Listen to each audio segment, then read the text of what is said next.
جربتوا تروحوا الماكس؟ انا نيله ودي الباكت ليست بتاعتي. اعزائي المشاهدين، احنا حاليا في محطه الرمل عشان نركب الاتوبيس اللي بيودينا الماكس. هتلاقوا اتوبيس ازرق وبيقف قدام لا فيينا ريستوران. ده بيروح عند زفير، بيروح عند زفير الماكس. ماشي الخبر هتنزلنا هناك يعني؟ ايه؟ بينزل الدوحة؟ وانا لو يعني هروح الدوحة هكذب عليك ليه؟ ما انا هروح الدوحة.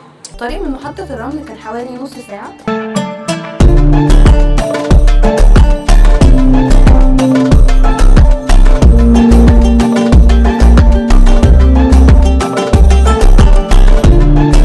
مدينه الماكس جزء لا يتجزأ من اسكندريه، وسكانها بيعتمدوا بشكل اساسي على الصيد.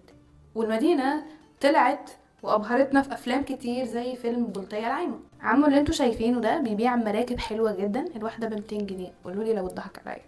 نزلنا عند زفير وقعدنا نتمشى لحد اسماك اللول.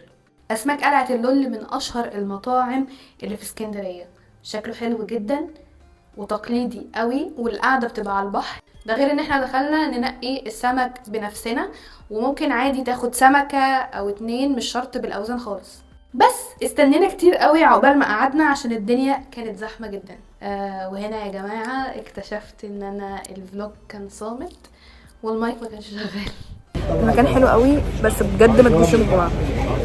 يا بليز بليز نترجاكم ما تجوش يوم الجمعة. عشان احنا نعرف نيجي يوم الجمعه. هناكل امتى؟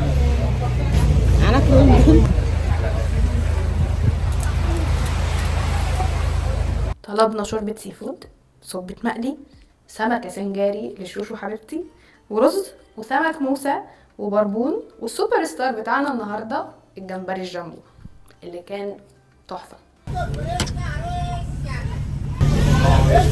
طعمه حلو قوي، طعمه حلو.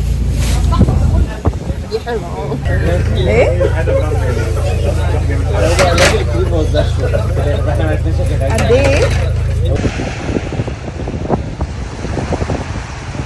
بصوا الفرع ورايا، مدينة جميلة الماكس. احنا بقى مش عارفين نرجع ازاي، هل هنتثبت في نص الطريق ولا لا؟ ابقوا معانا، لو لقيتونا عايشين اكيد الفلوج هينزل. احنا احياء ومركز الخير.